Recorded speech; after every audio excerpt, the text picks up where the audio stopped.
Olá, queridos amigos, sejam todos bem-vindos ao programa Luz com Emmanuel. Hoje nós iremos refletir um pouco acerca do capítulo 102, Nós e César, do livro Pão Nosso, ditado pelo Espírito Emmanuel. Passemos à leitura.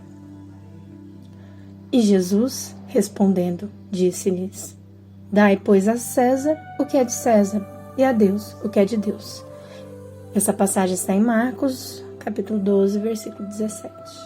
Em todo lugar do mundo, o homem encontrará sempre, de acordo com seus próprios merecimentos, a figura de César, simbolizada no governo estatal. Maus homens, sem dúvida, produzirão maus estadistas. Coletividades ociosas e indiferentes receberão administrações desorganizadas. De qualquer modo, a influência de César cerceará a criatura, reclamando-lhe a execução dos compromissos materiais. É imprescindível dar-lhe o que lhe pertence. O aprendiz do Evangelho não deve invocar princípios religiosos ou idealismo individual para eximir-se dessas obrigações. Se há erros nas leis, lembremos da extensão de nossos débitos para com a providência divina e colaboremos com a governança humana, oferecendo-lhe o nosso concurso com trabalho e boa vontade, conscientes de que desatenção ou revolta não nos resolvem os problemas. Preferível é que o discípulo se sacrifique e sofra a demorar-se em atraso ante as leis respeitáveis que o regem transitoriamente no plano físico, seja por indisciplina diante dos princípios estabelecidos ou por doentio entusiasmo que o tente a avançar demasiadamente na sua época. Há decretos iníquos? Recorda se já cooperaste com aqueles que te governam a paisagem material. Vive em harmonia com os teus superiores e não te esqueças de que a melhor posição é a do equilíbrio. Se pretendes viver retamente, não dês a César o vinagre da crítica acerba. Ajuda-o com o teu trabalho edificante no sadio desejo de acertar, convicto de que ele e nós somos filhos do mesmo Deus. Passemos agora ao momento de reflexão acerca dessas belas palavras. Olá, pessoal! Comentando esse capítulo 102 de O Pão Nosso, nós percebemos pelo menos 2 pontos principais aos quais o Emmanuel alude. O primeiro deles é que nós estamos num meio social pelo qual nós temos responsabilidade. Nós estamos em um meio que nós ajudamos a construir de uma maneira ou outra. Então, se eventualmente uma estrutura política, social, pública não me agrada, a primeira coisa que eu tenho que me perguntar é qual é a minha responsabilidade na construção dessa estrutura que por algum motivo está desagradada. Então, seja nessa existência, seja em outras, nós de alguma maneira contribuímos para a construção, para o delineamento desse corpo social, dessas ideias, desse horizonte público. E se ele está me incomodando, eu preciso me perguntar qual é a minha responsabilidade perante isso. O segundo passo, o segundo ponto que o Emmanuel destaca é: tome cuidado com a crítica acerba, com o veneno que a gente destila às vezes. E isso é muito pertinente para nós nesse ano de 2022, porque é um ano eleitoral. Então nós temos que tomar bastante cuidado com os nossos posicionamentos políticos, com a maneira como a gente vai se expressar, porque nós vivemos em uma democracia e, de fato, essa expressão do pensamento, essa liberdade de pensamento, ela é algo muito positiva, mas nós temos que tomar cuidado para não abusarmos disso e transformar a nossa arena política em uma arena de guerra, em uma arena de conflitos. E, principalmente, aqui vem o lado energético e espiritual da questão. Temos que tomar cuidado para que essa maledicência, para que essa crítica acerba não seja um pivô de obsessão. Como assim? O Livro dos Espíritos nos explica na questão 419 e as seguintes, que existe a possibilidade de transmissão oculta do pensamento e que algumas ideias estão no ar e que nós contribuímos para a proliferação dessas ideias, muitas vezes de maneira inconsciente. Então podemos nos questionar, nós temos condição de identificar aquilo que está nos influenciando e também aquilo que nós estamos passando adiante? Porque a partir desse ponto, nós verificamos que nós temos uma responsabilidade muito grande sobre aquilo que nós produzimos em plano mental, em sentido energético. E na questão 420 de O Livro dos Espíritos, fica claro que essa influenciação mútua entre espíritos, ela pode acontecer entre espíritos encarnados e no estado de vigília. Ou seja, pessoal, nós estamos o tempo todo influenciando uns aos outros. E dada a nossa responsabilidade, diante da lei de causa e efeito, diante daquilo que nós estamos fazendo, nós precisamos nos perguntar: o que eu estou produzindo e como eu estou induzindo ou sugestionando quem está perto de mim? Porque essas ideias que pairam no ar, elas podem ser positivas ou negativas. E no contexto político, isso pode gerar algo muito perigoso e muito poderoso. Isso pode gerar polarizações, pode comprometer o próprio espírito democrático, a própria liberdade de expressão. Então pensemos sobre isso. E nesse processo de sugestionamento, de indução, e essa é uma propriedade, pessoal, que todos nós temos enquanto mentes pensantes, enquanto espíritos, filhos de Deus, que somos focos de um princípio inteligente e que temos a capacidade de pensar. Então nós temos essa propriedade da indução, nós podemos sugestionar uns aos outros. E isso, conforme nos explica André Luiz no seu livro, na verdade o instrutor Silas, num dos diálogos que o André Luiz expõe ali no seu livro, Mecanismos da Mediunidade. O Silas, que é um benfeitor, nos mostra que pensamento tem forma, tem cheiro, tem cor. Aquilo que nós pensamos vira o que eles denominam de formas pensamento. Então toda vez que nós pensamos e reforçamos algo, nós estamos criando formas pensamento que tem um poder imenso de indução. Então questionemos novamente.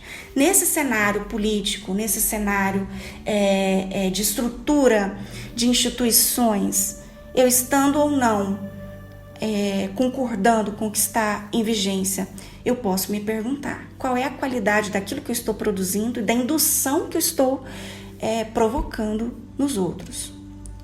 Então, o cenário mundial já está permeado de ondas mentais negativas, de corrupção, de revolta. Então, eu posso me perguntar, eu estou contribuindo para consolidar esse quadro ou eu estou sendo um ponto, de alguma maneira, de luz? Eu estou conseguindo passar adiante algum tipo de esperança? Algum tipo de ideia de que é possível transformar, de melhorar? Então, a nossa contribuição para esse meio social é justamente nesse plano íntimo, nesse plano energético. É a primeira etapa. Se algo na sociedade que eu habito, na sociedade da qual eu faço parte, não está legal, eu tenho duas opções. Eu posso ser aquele que destila o veneno da maledicência, da crítica acerba, como o Emmanuel pontuou em O Pão Nosso. Posso cruzar meus braços e ter essa atitude que é covarde, que não é edificante e que, na verdade, é uma atitude de comodismo. Ou eu posso ter uma atitude que é, ok, não está bom. Ok, eu estou nesse meio social e de alguma maneira eu sou responsável por ele. Então, o que eu posso fazer para melhorar? E o primeiro ponto, o primeiro aspecto desse fazer para melhorar é justamente um plano interno. É um plano de melhora da produção mental, dessa melhora desse padrão de sugestionamento, dessa influência. Esse é um legado emocional energético. É o primeiro aspecto. O segundo aspecto, gente, é justamente a gente identificar eu, enquanto cidadã, que tem direitos, mas também tem deveres, levando em conta a legislação humana a que me submeto e também a legislação sobre-humana que me governa. E aqui nós partimos do pressuposto de que nós estamos falando de uma lei de amor. de uma lei que nos impõe, né, ou que nos apresenta o dever de fazer ao outro aquilo que gostaríamos de que fosse feito para nós. Então, diante desse mandamento e diante de um imperativo ético de respeitar o outro, de respeitar o coletivo, de aprender a conviver com o meu próximo, independentemente de quem ele seja, de ter a liberdade de expressar aquilo que eu penso, mas também entender que o outro tem essa liberdade e que nós podemos conviver em paz apesar de pensarmos diferentemente. Diante de todo esse cenário, eu posso me perguntar: qual tem sido a minha postura? Diante dos instrumentos que eu tenho de atuar enquanto cidadã, enquanto pessoa, diante dessa necessidade, inclusive espiritual, de me tornar, de ser o melhor que eu posso, de fazer o melhor que eu posso dentro do meu nível de compreensão, com os meios de que eu disponho no meu agora, qual tem sido a minha contribuição? Eu tenho cumprido o meu dever? Porque, pessoal, a gente reclama muito das condições, da corrupção, do desvio de verbas, mas e a minha contribuição? O que eu posso fazer para a construção de um meio social que conte, por exemplo, com uma valorização ética maior da honestidade? E honestidade não só, por exemplo, ao fazer uma licitação, é honestidade no trato uns com os outros. Então aqui nós vislumbramos, diante desse texto do Emmanuel, a possibilidade de realmente irmos além do reclamar. Ao invés de reclamar, podemos perguntar: qual é a minha responsabilidade? E essa responsabilidade vem em pelo menos 2 planos. Um plano que é esse energético, é o nosso legado para o ambiente em que nos inserimos, essa indução que fazemos uns aos outros, e pode ser uma indução de paz, uma indução de esperança, de consolo, de confiança, ou pode ser uma indução de perturbação, de revolta, que é perigosa, que gera violência, que gera cisão, que gera separação entre aqueles que deveriam estar irmanados, que deveriam estar unidos dentro de um mesmo meio social. Unidos não necessariamente no sentido de pensar do mesmo jeito, mas unidos enquanto seres humanos que buscam a melhora do meio em que vivem. Com isso todos nós precisamos estar comprometidos. Porque, como nos lembra o Leon Denis, em O Problema do Ser, do Destino e da Dor, todo aquele que já tem algum nível de compreensão tem a responsabilidade de preparar o meio social em que vive para ser o melhor possível para aqueles que venham a reencarnar aqui, inclusive a gente no futuro. Então não importa quem seja esse outro, não importa qual seja esse meio social em que eu estou inserido, eu tenho a responsabilidade de trabalhar para que ele seja cada vez melhor. Até mesmo porque esse meio, conforme Emmanuel nos lembra, aqui no capítulo 102 de O Pão Nosso, esse meio é uma expressão, é um reflexo de nós. Então nós temos o compromisso de sermos melhores e também de construir uma sociedade melhor. E isso, gente, começa, conforme todos os ensinamentos de Jesus apontam, começa no nível pessoal, no nível interno. Então, diante disso, recordemos, né? Recordemos o que o Cristo sempre nos pontuou, né? Acerca dessa revolução, dessa transformação, mas que é uma transformação pacífica, e no nível de emoções, no nível de produção energética e no nível de autotransformação. É a partir daí que a nossa produção de luz, que a nossa produção de mudança, é aí que começa. E pensemos, o que tem nos governado? Porque Emmanuel nos faz essa pergunta: quem é que governa a nossa paisagem? E essa paisagem pode ser tanto a material quanto a mental. E reforcemos a partir disso o nosso compromisso com o autogoverno e também com aquele cujos passos nós estamos tentando seguir, que é justamente um mestre de amor, um mestre de paz, um mestre que nos ensina que o melhor passo para a união é o amor. Então apostemos nisso e cuidemos para que as nossas palavras, os nossos pensamentos, o nosso comportamento, que tudo isso possa trazer uma contribuição positiva e não de perturbação, principalmente neste ano, para que não repitamos ciclos de polarizações políticas e de irmãos atacando uns aos outros e colocando em risco o próprio princípio democrático. E é isso, pessoal. Um abraço para cada um de vocês. Fiquem com Deus.